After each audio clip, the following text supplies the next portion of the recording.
Assalamualaikum. Saya dan ahli kumpulan saya ingin membentangkan tentang kelestarian alam sekitar.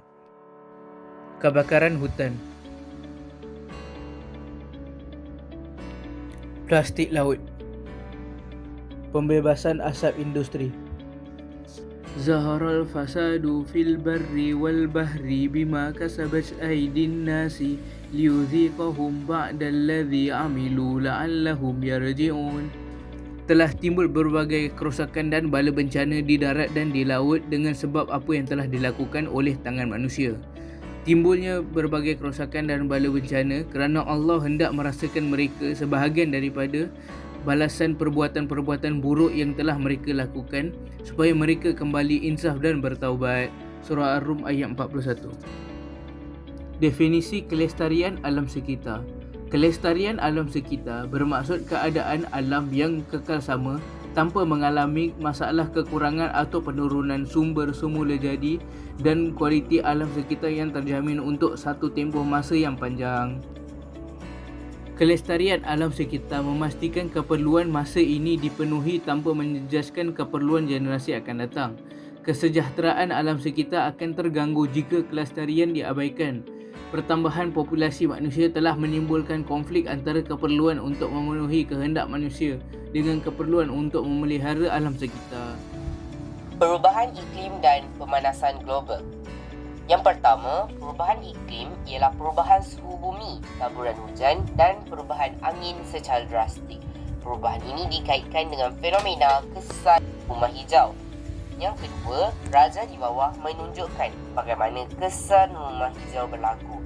Yang pertama, apabila pancaran cahaya matahari memasuki atmosfera bumi, sebahagian daripada pancaran itu diserap oleh bumi, manakala sebahagian yang lain dipantulkan semula ke angkasa dalam bentuk sinar inframerah. Sebahagian besar daripada tenaga haba tidak dipantulkan kembali ke ruang angkasa tetapi diserap oleh gas rumah hijau. Ini memastikan suhu bumi tidak terlalu sejuk untuk kemandirian organisme. Dan yang ketiga, aktiviti manusia telah menyebabkan kepekatan gas rumah hijau meningkat dan lebih banyak tenaga haba terperangkap. Seterusnya, meningkatkan suhu bumi. Ini dinamakan kesan rumah hijau. Pemerangkapan haba yang berlebihan telah menyebabkan suhu bumi semakin meningkat yang mengakibatkan pemanasan global. Antara faktor yang menyebabkan kesan rumah hijau serta gas rumah hijau yang terlibat ialah A.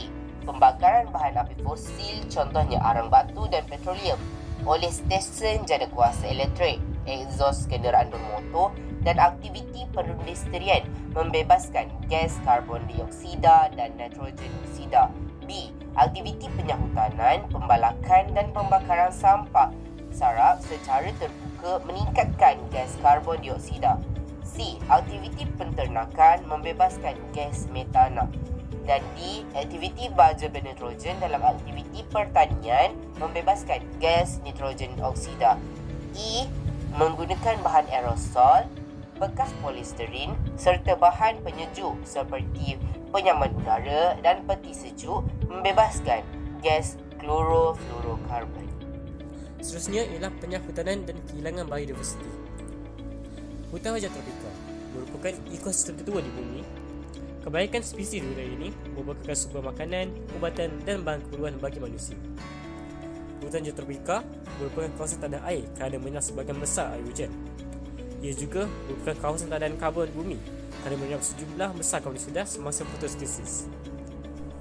Antara tujuan penyahutanan ialah membekalkan kayu balak bagi memenuhi keperluan industri perabot, pembuatan kertas dan pembinaan. Selain itu, ialah bagi tujuan pelombongan bagi mendapatkan logam muatan mineral. Seterusnya, ia juga bertujuan membuka kawasan baru bagi aktiviti pertanian dan peladangan berskala besar. Akhir sekali, ia juga bertujuan untuk pembinaan infrastruktur seperti kawasan perumahan dan jalan raya. Antara kesan negatif penyahutanan bumi ialah tiada lagi kawasan air. Ini akan menyebabkan tanah terhakis dibawa oleh air hujan dan terbenam di dasar hujan sungai, menyebabkan berlakunya banjir. Seterusnya, ia juga menyebabkan perubahan iklim kerana berlaku kesan rumah hijau akibat peningkatan karbon dioksida dari udara. Ini menyebabkan persaingan glasier dan akhirnya pembanjiran kawasan bahan makanan pantai. Selain itu, penyertanan juga menyebabkan keputusan habitat dan menyebabkan keputusan spesies flora dan fauna. Akhir sekali, penyertanan juga boleh menyebabkan tanah runtuh kerana akan berlaku hakisan tanah kerana tiada sistem akar yang mencekam tanah tersebut. Apabila berlaku hujan, lapisan tanah akan terhakis menyebabkan tanah runtuh. Antara cara mengatasi masalah-masalah ini ialah menjalankan program penanaman semula. Selain itu, boleh juga dilakukan pembalakan berjadual di mana hanya pokok yang cukup besar dan berusia saja ditebang. Akhir sekali, kita pula mengelakkan kaedah tebang dan bakar bagi mengelakkan kepupusan tumbuhan dan pencemaran udara dengan karbon dioksida. Antara punca kehilangan biodiversiti ialah perubahan global yang disebabkan oleh pencemaran hasil penyahutanan dan aktiviti manusia. Selain itu, kehilangan biodiversiti juga disebabkan oleh pemburuan haram hidupan liar. Pemburuan bagi tujuan industri makanan, perubatan dan kraftangan dapat mengakibatkan pengurangan populasi spesies haiwan yang boleh menyebabkan keputusan spesies tersebut. Lain sekali, antara punca kehilangan biodiversiti ialah hujan asid yang menyebabkan pH air menjadi rendah dan menyebabkan kebaikan telur tidak dapat menetas dan sebilangan ikan dewasa juga akan mati.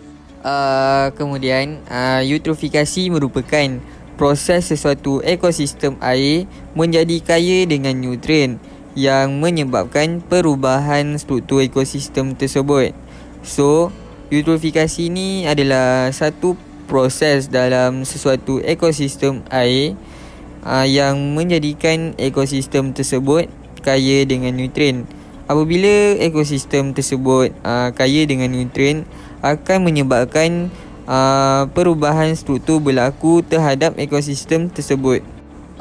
Kemudian, penggunaan baja nitrat dan fosfat secara berlebihan dalam aktiviti pertanian dan faktor lain turut menyebabkan eutrofikasi.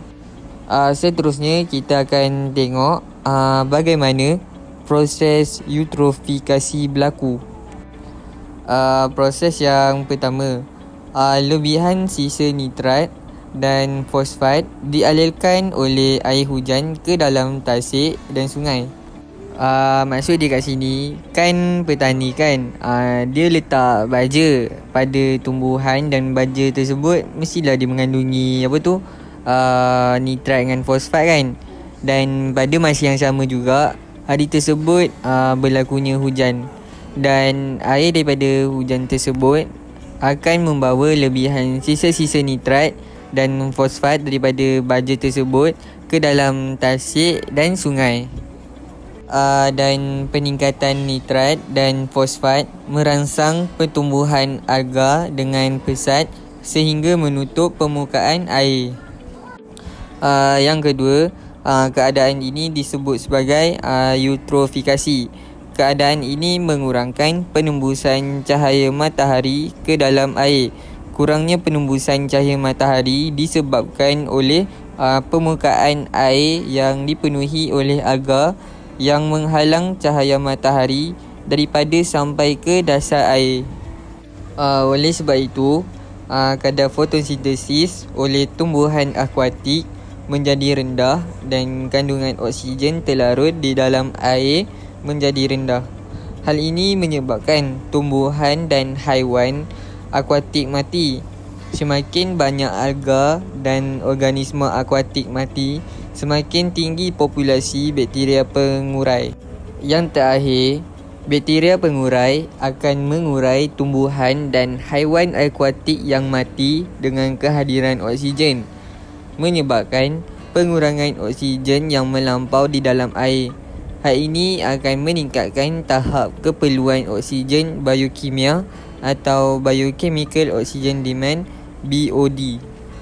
Seterusnya, ni adalah antara faktor-faktor yang menyebabkan eutrofikasi. Contoh dia, rumah teres dengan sisa deterjen fosfat, rumah pangsa dengan air kumbahan tidak terawat, loji kumbahan dengan air kumbahan terawat, kilang dengan bahan buangan domestik, kebun dengan nitrat dan fosfat, kandang kambing dengan najis haiwan, kawasan pembinaan dengan nitrat dan fosfat, dan akhir sekali aktiviti pelombongan dengan hakisan tanah.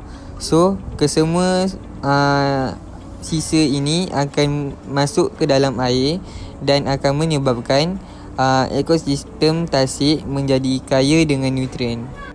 Kemudian, keperluan oksigen biokimia BOD ialah jumlah oksigen yang diperlukan oleh mikroorganisma seperti bakteria dan kulat untuk menguraikan bahan organik di dalam air.